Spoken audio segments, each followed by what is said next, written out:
नमस्कार मित्रों, आप सभी का हार्दिक स्वागत है। क्या आपने कभी तारों भरे आकाश को निहारते हुए ये सोचा है कि जब ब्रह्मांड की विशाल घड़ी की कोई महत्वपूर्ण सुई आगे बढ़ती है तो उसकी हलचल हमारे जीवन तक कैसी लहरें भेजती है। हम प्राय रोजमर्रा की घटनाओं में उलझे रहते हैं, लेकिन ज्योतिष हमें ये अद्भुत दृष्टिकोण देता है कि हम इन गहरे अदृश्य ब्रह्मांडीय नियमों को समझ पाए। आज हम ऐसी ही एक महत्वपूर्ण खगोलीय घटना पर चर्चा करेंगे जो सीधे हमारे जीवन के मार्ग को प्रभावित करती है। ये घटना जुड़ी है ज्ञान, समृद्धि, विस्तार और आध्यात्मिकता के प्रतीक देवगुरु बृहस्पति से। जैसे सूर्य को ग्रहों का राजा और चंद्रमा को रानी माना गया है, वैसे ही बृहस्पति को सभी ग्रहों का शिक्षक और मार्गदर्शक माना जाता है। और जब ये गुरु अपनी गति बदलते हैं तो उसकी तरंगे हर जीव, हर इंसान और पूरी सृष्टि तक पहुंचती। आज हम चर्चा करेंगे देवगुरु बृहस्पति के उस अद्वितीय और दुर्लभ गोचर की जो पुनर्वसु नक्षत्र में घटित होने वाला है। ये खास यात्रा 13 अगस्त 2025 से शुरू होकर 18 जून 2026 तक चलेगी। करीब 10 महीनों की इस अवधि में बृहस्पति पहले मिथुन राशि की सीमाओं को पार करेंगे और फिर अपनी उच्चतम स्थिति यानी कर्क राशि में प्रवेश करेंगे। ये केवल साधारण राशि परिवर्तन नहीं है, बल्कि एक ऐसा शक्तिशाली ब्रह्मांडीय संयोग है जो जीवन के हर क्षेत्र, चाहे वह ज्ञान हो, करियर, संबंध हो या आत्मिक विकास, सबको नई दिशा और गहराई देने वाला है। आज का हमारा पूरा फोकस रहेगा पृथ्वी तत्व की उस राशि पर जो मेहनत, अनुशासन और सेवा भाव के लिए जानी जाती है, यानी कन्या राशि। कन्या राशि के जातकों के लिए आने वाले ये 10 महीने किसी दिशा सूचक नक्शे की तरह होंगे, जहां हर मोड़ पर नई संभावनाएं और सीख छिपी होंगी। ये गोचर आपके कर्म और उसके प्रतिफल के बीच सीधा सेतु बनाने जा रहा है, जिससे आपकी लगन और परिश्रम का वास्तविक मूल्य सामने आएगा। हम विस्तार से समय अनुसार ये जानेंगे कि बृहस्पति की ये चाल आपके करियर, धन, रिश्तों और स्वास्थ्य पर किस प्रकार असर डालेगी। साथ ही ये भी समझेंगे कि किस क्षेत्र में सुनहरे मौके आपका इंतजार कर रहे हैं और किन परिस्थितियों में आपको संयम और सतर्कता से आगे बढ़ने की जरूरत है। इसलिए इस पूरे विश्लेषण को गहराई से और अंत तक ध्यानपूर्वक देखना बेहद जरूरी है, क्योंकि इसमें छिपा ज्ञान आपके आने वाले कल को और अधिक उज्जवल और संतुलित बनाने में सहायक हो सकता है। दोस्तों, किसी भी गोचर को समझने के लिए हमें 3 मूल बातों पर नजर डालनी होती है: ग्रह का स्वभाव, उस राशि की प्रकृति जिसमें वो प्रवेश कर रहा है, और उस नक्षत्र का रहस्य जहां ये परिवर्तन घटित हो रहा है। शुरुआत करते हैं देवगुरु बृहस्पति से। बृहस्पति केवल एक ग्रह नहीं, बल्कि जीवन के महानतम शिक्षक है। वैदिक ज्योतिष में इन्हें जीव कारक कहा गया है, अर्थात वो शक्ति जो जीवन का पोषण और दिशा प्रदान करती है। धर्म, ज्ञान, विवेक, आध्यात्मिकता, धन, संतान और विवाह जैसे जीवन के महत्वपूर्ण आयामों के अधिपति देवगुरु बृहस्पति की सबसे बड़ी विशेषता है विस्तार देना। जहां भी इनकी उपस्थिति होती है, वहां विकास और वृद्धि स्वाभाविक रूप से होने लगती है। जैसे शनि अनुशासन और कर्म की कसौटी पर हमें परखते हैं, वैसे ही बृहस्पति अपनी कृपा से भाग्य और ज्ञान का प्रसाद देते हैं। ये वेल उनकी दृष्टि को अमृत तुल्य माना गया है, क्योंकि ये जिस भी क्षेत्र पर पड़ती है, वहां की नकारात्मकता धीरे धीरे मिटकर सकारात्मक ऊर्जा में बदल जाती है। अब नजर डालते हैं उन राशियों पर जहां ये गोचर प्रभाव डालेगा। शुरुआत करते हैं मिथुन राशि से, जो बुध के प्रभाव में आने वाली चंचल और बुद्धिमान राशि है। बुध का संबंध बुद्धि, संचार, तर्क और व्यापार से है, और मिथुन जो वायु तत्व की राशि है, स्वभाव से अत्यंत जिज्ञासु, सीखने में तत्पर और बहुमुखी प्रतिभा से संपन्न मानी जाती है। इसके बाद बृहस्पति प्रवेश करेंगे कर्क राशि में, जो चंद्रमा की राशि है। चंद्रमा हमारे मन, भावनाओं, मातृत्व और घर का प्रतीक है। कर्क जल तत्व की राशि है, जो पोषण, सुरक्षा और संवेदनशीलता को प्रकट करती है। ज्योतिष में यह विशेष सूत्र बताया गया है कि कर्क में बृहस्पति उच्च के होते हैं, यानी अपनी सबसे प्रबल अवस्था में। कारण स्पष्ट है, जब ज्ञान और विवेक बृहस्पति, भावनाओं और पोषण कर्क के साथ मिलते हैं, तभी वह अपनी सर्वोच्च सार्थकता को प्राप्त करता है। आखिरकार सच्चे ज्ञान का अंतिम उद्देश्य ही तो सबके कल्याण, संरक्षण और देखभाल में निहित है। अब आइए उस मंच पर ध्यान दें जहां यह पूरा ब्रह्मांडीय नाटक घटित होगा, पुनर्वसु नक्षत्र। इस नक्षत्र के स्वामी स्वयं देवगुरु बृहस्पति है और इसका नाम ही अपने अर्थ में गहरी शिक्षा समेटे हुए है। पुनर्वसु का मतलब है फिर से समृद्ध होना, खोई हुई रोशनी या संपत्ति का पुनः प्राप्त होना और जीवन में नई ऊर्जा के साथ वापसी करना। इसका प्रतीक है तरकश में सजे बाण, जो हमें यह संदेश देते हैं कि यदि एक प्रयास असफल हो जाए तो भी हमारे पास बार बार कोशिश करने और लक्ष्य साधने के अवसर उपलब्ध रहते हैं। इसकी अधिष्ठात्री देवी हैं अदिति, देवताओं की जननी, जो अनंत आकाश, स्वतंत्रता और चेतना का प्रतिनिधित्व करती हैं। यही कारण है कि यह नक्षत्र जीवन को नई शुरुआत, गलतियों से सीखकर आगे बढ़ने और निरंतर विकास की शक्ति प्रदान करता है। जरा कल्पना कीजिए, जब विस्तार और प्रगति का प्रतीक बृहस्पति अपने ही प्रकाशमय नक्षत्र पुनर्वसु में यात्रा करते हुए पहले बुध की बौद्धिक राशि मिथुन और फिर चंद्रमा की संवेदनशील राशि कर्क से होकर गुजरेगा। तब ये समय हमारे लिए खोए हुए अवसरों को पुनः प्राप्त करने और बुद्धि व भावनाओं के संतुलित प्रयोग से जीवन को नई दिशा देने का होगा। ये चरण ज्ञान और अनुभव के सहारे पुनर्निर्माण और आत्मविकास का अद्भुत अवसर लेकर आएगा। अब बात करते हैं कन्या राशि की, जहां ये शक्तिशाली गोचर जीवन के सबसे अहम क्षेत्रों 10वें और 11वें भाव को सक्रिय करने जा रहा है, यानी कर्म भाव और लाभ भाव, जो सीधे सीधे आपके पेशेवर जीवन और आय के स्रोतों को प्रभावित करेंगे। और यही वो बिंदु है जहां से आपके जीवन में नए अवसरों की बहार और चुनौतियों की आंधी दोनों एक साथ प्रवेश करेंगी। आइए इस रोचक यात्रा की शुरुआत करें।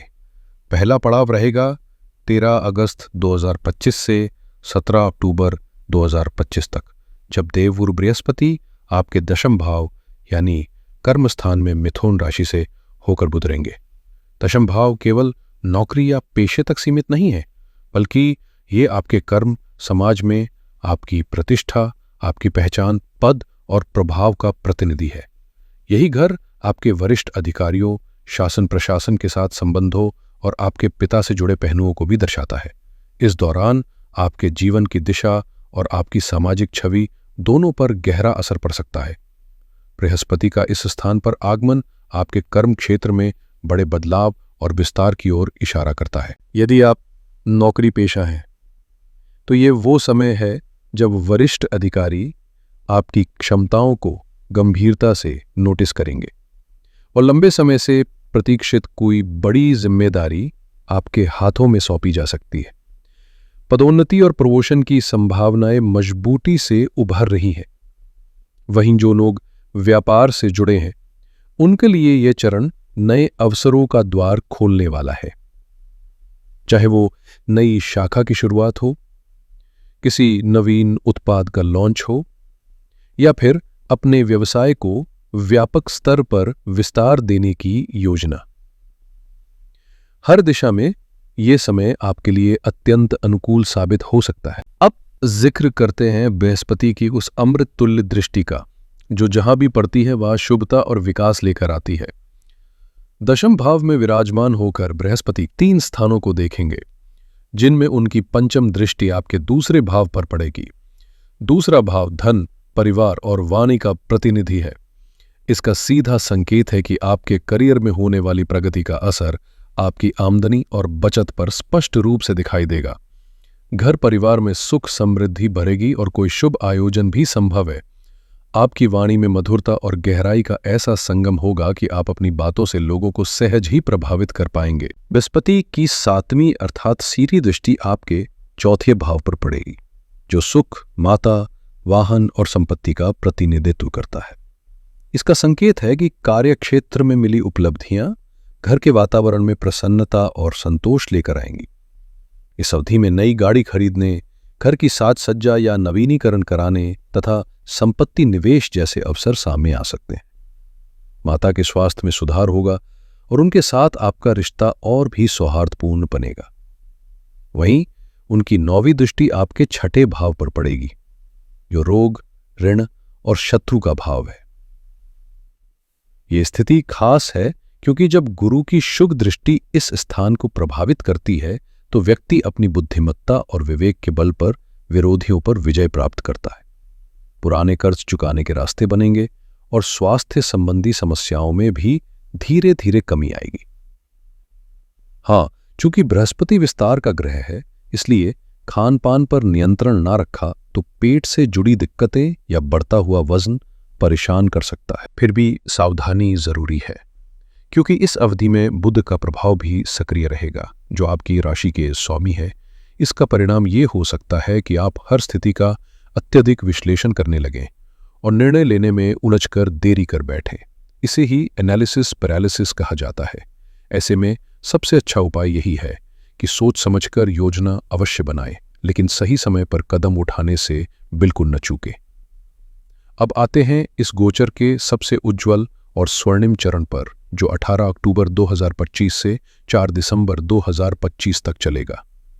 इस दौरान बृहस्पति अपनी उच्च राशि कर्क में प्रवेश करेंगे और आपके 11वें भाव यानी लाभ स्थान में विराजमान होंगे। ज्योतिष में 11वां भाव इच्छाओं की पूर्ति का घर माना जाता है। यहीं से आय, लाभ, सामाजिक दायरा, बड़े भाई बहन और आकांक्षाओं की सिद्धि का संकेत मिलता है। बृहस्पति का उच्च अवस्था में लाभ भाव में होना वास्तव में किसी राजयोग से कम नहीं है। ये वो अवधि होगी जब भाग्य आपके लिए अपेक्षा से कहीं अधिक द्वार खोलने वाला है। आय के नए साधन सामने आ सकते हैं और पहले से किए गए निवेश से अप्रत्याशित लाभ मिलने की संभावना है। कोई ऐसी पुरानी इच्छा जो लंबे समय से आपके दिल में थी, चाहे वो कोई खास वस्तु हो, कोई मनचाही यात्रा हो या कोई महत्वपूर्ण उपलब्धि, अब पूरी हो सकती है। इस चरण में बृहस्पति की पंचम दृष्टि आपके तीसरे भाव पर पड़ेगी, जो पराक्रम, छोटे भाई बहन, संचार और लघु यात्राओं का प्रतिनिधित्व करता है। इसका सीधा अर्थ है कि अपनी इच्छाओं की पूर्ति के लिए किए गए प्रयासों में किस्मत आपका पूरा साथ देगी। आपके संवाद कौशल में उल्लेखनीय निखार आएगा, जिससे आप अपनी बातों से लोगों को प्रभावित करेंगे। छोटे भाई बहनों के साथ संबंधों में मधुरता बढ़ेगी और उन्हें भी अपने क्षेत्र में प्रगति के अवसर प्राप्त होंगे। बृहस्पति की 7वीं दृष्टि आपके पंचम भाव पर पड़ेगी, जो संतान, शिक्षा और प्रेम संबंधों से जुड़ा होता है। यह दृष्टि कन्या राशि के जातकों के लिए किसी आशीर्वाद से कम नहीं होगी। संतान की इच्छा रखने वालों के लिए यह बेहद शुभ समय है। वहीं विद्यार्थियों को उच्च शिक्षा के नए अवसर प्राप्त होंगे। प्रेम संबंधों में चली आ रही गलतफहमियां दूर होंगी। नए रिश्तों की शुरुआत संभव है और पुराने बंधन भी पुनः मधुर हो सकते हैं। दूसरी ओर उनकी 9वीं दृष्टि आपके सप्तम भाव को प्रभावित करेगी, जो विवाह, साझेदारी और व्यावसायिक समझौतों का प्रतिनिधित्व करता है। अविवाहितों के लिए विवाह के प्रबल योग बनेंगे।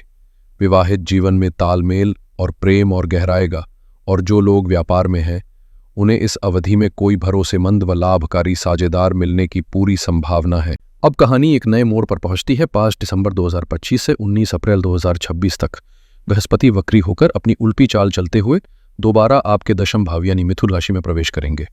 वक्री अवस्था को लोग अक्सर नकारात्मक मान लेते हैं, लेकिन वास्तव में यह सजा का नहीं बल्कि सुधार का अवसर होता है। मानो ब्रह्मांड हमें संकेत दे रहा हो, थोड़ा रुकिए, अपने कदमों पर नजर डालिए और अपनी योजनाओं को और बेहतर बनाइए। यह अवधि आपके करियर का पुनर्मूल्यांकन करने के लिए आदर्श है। अगस्त से अक्टूबर के बीच जिन कार्यों की शुरुआत हुई थी या जिन योजनाओं पर आपने काम किया था, अब उन्हें दोबारा परखने और खामियों को दूर करने का समय है।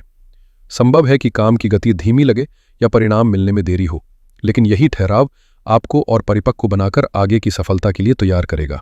चिंता करने की कोई ज़रूरत नहीं, क्योंकि ये सिर्फ एक ब्रह्मांडीय ठहराव है जो आपको आगे की बड़ी छलांग के लिए तैयार कर रहा है। इस अवधि में किसी बड़े निवेश या करियर बदलाव से दूरी बनाए रखना बेहतर रहेगा। इसके बजाय अपनी क्षमताओं को निखारने, पुरानी गलतियों से सीख लेने और नई रणनीतियों को तैयार करने पर ध्यान केंद्रित करें। इसके बाद 20 अप्रैल 2026 से 1 जून 2026 तक बृहस्पति मार्गी होकर सीधी चाल में आपके दशम भाव में ही रहेंगे। अब वह समय होगा जब योजनाओं को धरातल पर उतारना है। वक्री अवस्था के दौरान किया गया आत्ममंथन और जो भी नई रणनीतियां बनाई गई थीं, उन्हें लागू करने का अवसर मिलेगा। इस अवधि में आपकी मेहनत ठोस परिणाम देगी, करियर में अनिश्चितता समाप्त होगी और स्थिरता स्थापित होगी। यही वो समय है जब आप अपने पेशेवर लक्ष्यों को अंतिम रूप देकर सफलता की ऊंचाइयों तक पहुंच सकते हैं। आखिर में 2 जून 2026 से 18 जून 2026 तक बृहस्पति एक बार फिर आपके 11वें भाव यानी कर्क राशि में प्रवेश करेंगे और इसी के साथ इस पूरे 10 महीने लंबे गोचर का भव्य समापन होगा।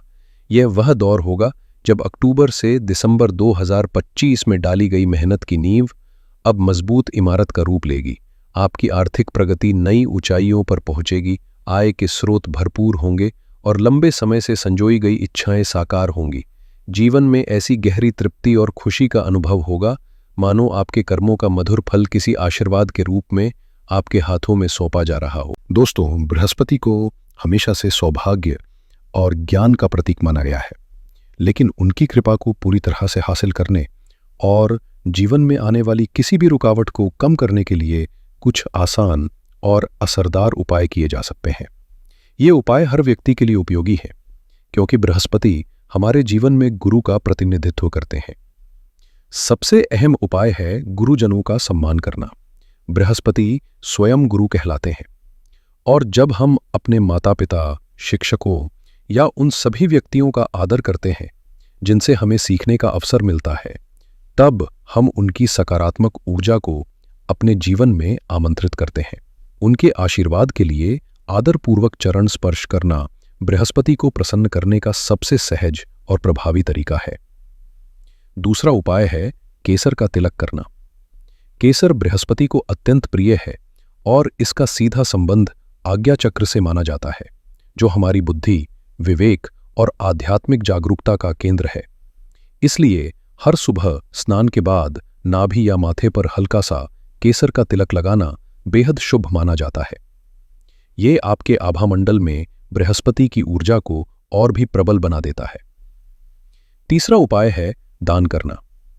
गुरुवार के दिन किसी जरूरतमंद विद्यार्थी को किताबें, पेन या अन्य शैक्षिक सामग्री देना या मंदिर में चने की दाल और गुड़ अर्पित करना अत्यंत फलदायी होता है, क्योंकि ज्ञान और मिठास दोनों ही बृहस्पति को विशेष रूप से प्रिय है। ऐसे दान से उनके शुभ प्रभाव कई गुना बढ़ जाते हैं। चौथा और अंतिम उपाय है मंत्र जप। बृहस्पति का बीज मंत्र ओम ग्रां ग्रीं ग्रौं सः गुरुवे नमः है।